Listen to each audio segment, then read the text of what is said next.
김일장 글로벌 이슈 진행하도록 하겠습니다. 일단 미국 달러 급등 들어갔고요. 그 다음에 미국 MMF에 대형 자금들 몰리면서 사상 최대 규모 기록을 했고, IB들 목표가 상향하면서 엔비디아 상승세에 들어가는 모습, 이렇게 세 가지 이슈 메인으로 보시면 되겠습니다.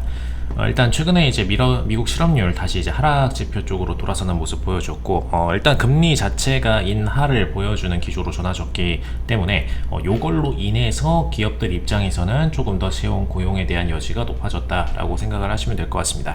그리고 이제 최근에 이제 중동 사태 부분으로 인해서 유가가 상승세 구간으로 들어갈 수 있다는 우려가 굉장히 컸죠. 그래서 그 부분이랑 연동돼 가지고 달러도 마찬가지로 강세를 조금 더 보이게 됐다라는 부분 참고하시면 될 것 같습니다. 다만 이제 최근에 이제 홍콩장 쪽으로 증시가 조금 더 자금들이 넘어가는 모습이 있기 때문에 홍콩과 미국의 움직임을 볼 때 미국 달러는 추후 다시 또 약화될 가능성도 있다라는 점은 참고하시면 좋을 것 같습니다. 최근에 이제 다시 또 연말에 11월, 12월 정도에 25bp씩 해서 총 50bp가량 추가 인하 가능성이 있죠. 이 부분 참고하시면 되겠습니다. 그 다음에 이제 미국 MF 쪽으로 대형 자금들 들어오는 부분, 일단 금리 인하 기조로 돌아섰는데도 채권 쪽으로 마찬가지로 들어오는 모습들이 굉장히 좀 강했다라고 보시면 될 것 같고요. 원래 이제 요 구간에서는 가격에 대한 상승 방향으로 조금 더 투자를 하기 위해서 단기적인 자금 쏠림이 있을 수 있습니다. 그래서 그 부분으로 인한 현상으로 생각을 하시면 될 것 같고, 그리고 여기서 이제 대출 발생하는 자금들이 다시 또 이제 홍콩 쪽으로 넘어가는 경우들도 있기 때문에 그 자금의 최종 흐름이 어디로 가는지 여부가 실질적으로 중요한 상태로 보시면 될 것 같습니다. 그래서 일단 MF 쪽으로 투자 수요는 아직까지도 굉장히 높은 상황이다라는 부분 참고하시면 좋겠습니다. 그 다음에 이제 투자은행 목표가 상향 들어간 게 이제 엔비디아 상승세로 이어졌다라고 보시면 될 것 같고요.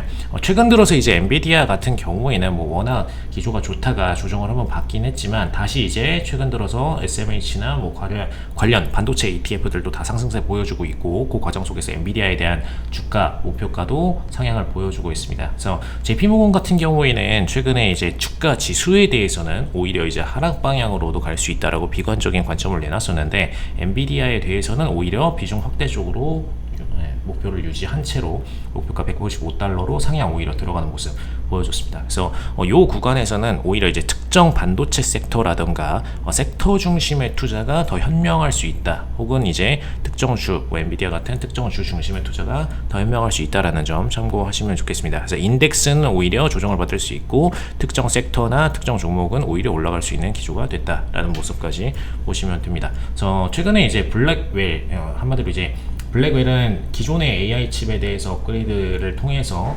AI 중심의 칩셋으로 설계를 해서 내놓은 제품이죠. 그래서 고수요가 굉장히 좀 폭등을 보였기 때문에 이걸로 인한 엔비디아의 주가 상승세로 보시면 될 것 같습니다.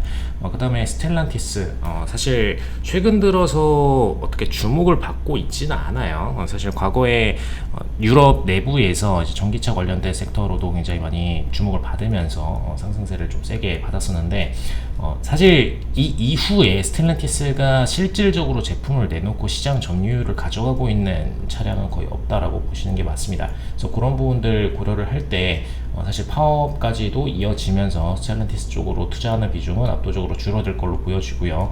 더군다나 미국에서 테슬라 같은 기업들도 제대로 길을 못 펴고 있는 상태였기 때문에 스텔란티스까지도 공격적으로 뭔가 수요가 증가하고 판매량이 증가하고 이러기는 굉장히 어려운 상황이 됐다라고 보시면 될 것 같습니다. 포지셔닝이 사실 미국 같은 최첨단을 달리는 느낌도 아니고 중국처럼 아예 초저가 형태로 가고 있지도 않고 중간에서 굉장히 좀 애매한 포지션이 됐기 때문에 그렇게 주목받고 있기는 힘들다라고 보시면 되겠습니다.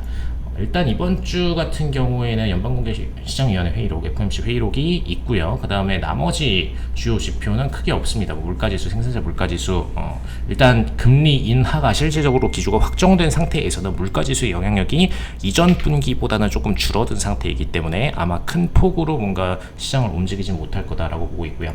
실질적으로 이제 S&P나 나스닥 같은 경우에 저번 주 말에 회복세를 보이기 시작을 했기 때문에 이 부분 탄력세 이번 주 계속해서 이어가지 않을까라고 전망되고 있습니다. 다만 이제 최근에 JP모건이나 이런 쪽에서는 주가 지수에 대한 전망을 오히려 악화 쪽으로 평가하고 있기 때문에 그 우려감은 있다라는 거 참고하시면 되겠습니다. 네, 이상 블랙콘테커였습니다.